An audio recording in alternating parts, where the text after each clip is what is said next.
Hey, what's up everybody? I'm Joe from Nerd Herd, and today we take a look at the Windows Surface 2.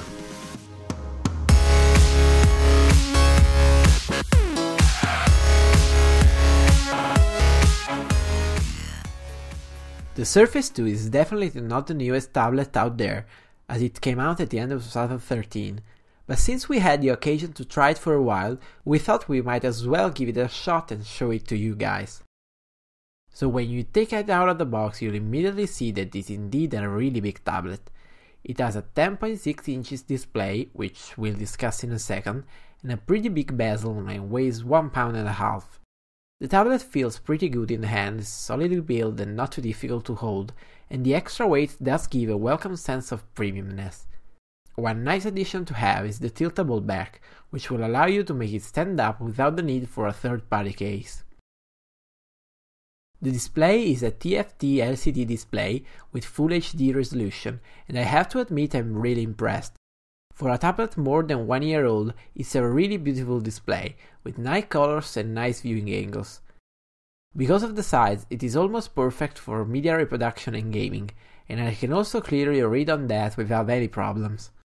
The only issue I've found so far with this display is that it is reflective as hell.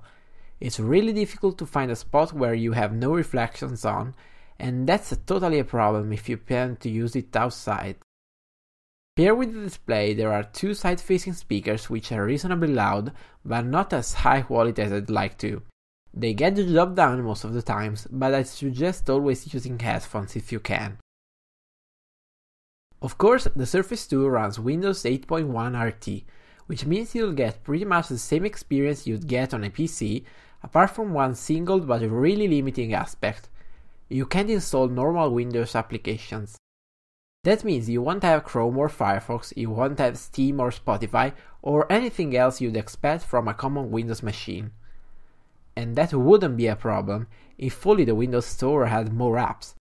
The choice is really limiting. It lacks tons of apps like YouTube, Spotify, Google+, Gmail, and almost anything you'd have on an Android or iOS tablet.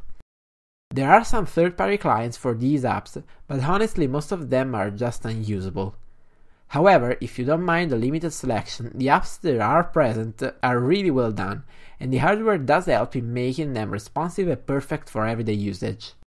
You also have the advantage to use pre-installed desktop programs like the Office suite, but if you want to really make the most out of it, you'll definitely want to buy a keyboard and a mouse.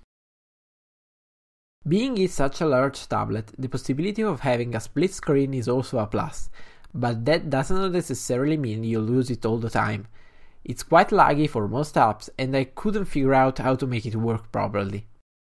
However, to be fair, the system looks overall well designed and will be pretty easy to use for those of you who already own a Windows PC or laptop.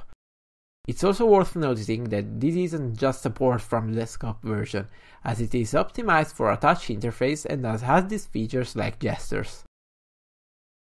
The processor that runs on the thing is a quad-core NVIDIA Tegra 4, supported by 2 GB of RAM. Everyday tasks are more than okay with this hardware, and more advanced stuff like gaming is also perfect.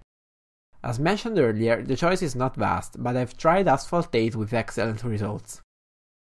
As for battery life, the 10 hours claimed by Microsoft are not far from reality, and even if you can't give you a precise estimate, it seems pretty close and will absolutely do fine for a day of work.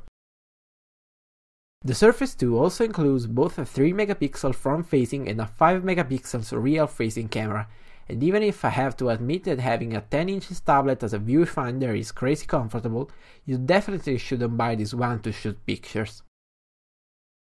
As for connectivity, the Surface 2 does have ABGN Wi-Fi, Bluetooth 4.0, a USB 3.0 and an HDMI port, which results in a pretty complete range.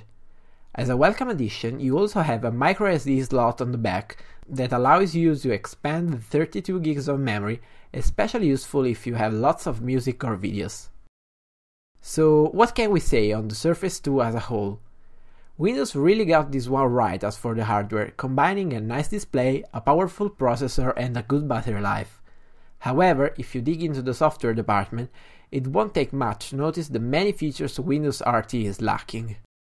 So that was it for today. I hope you guys enjoyed this video, and if you did, leave us a thumbs up and subscribe to the channel to see more content like this.